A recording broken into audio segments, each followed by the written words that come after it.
So the first we have is plan scope management. And this is basically a process of creating a plan. Now this plan is like a template. This will guide how you are going to handle the scope management in a project.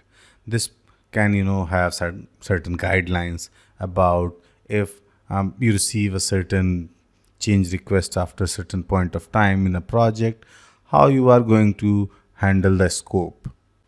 So it's all about creating a plan for scope management.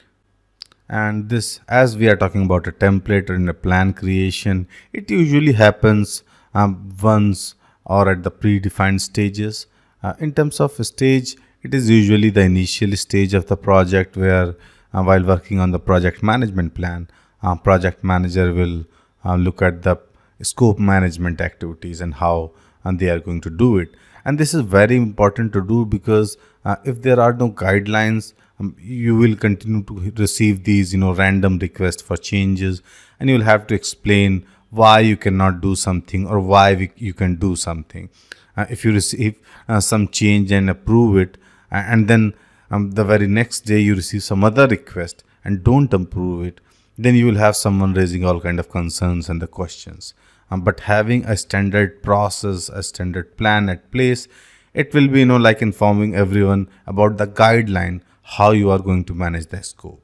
So everybody will be clear why something is approved or why something is not approved. And these are the inputs of project charter, project management plan, quality management plan. Because we are talking about the scope, so quality is deeply integrated into this. So quality management plan is going to be your one of your input. Then we have project life cycle description, development approach, environmental factors, and organizational process assets. And just to add a note on project life cycle description, it will describe the phases of a project. So again, it will depend upon the methodology your company use, but at times certain companies will have their own templates, their own rules around the certain stages of the project. Sometimes requirement gathering and the solution designing could be separate stages, separate phases in organization, but sometimes some other organization may combine them.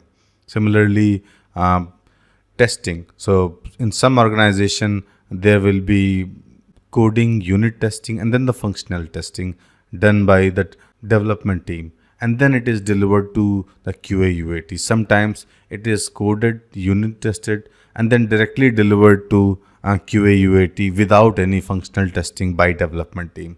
So different companies may have different phases. So project lifecycle description will describe that. And yes, sometimes there may not be any formal representation of these phases. So in that case, you just have to refer to how your company operate to understand the project lifecycle description.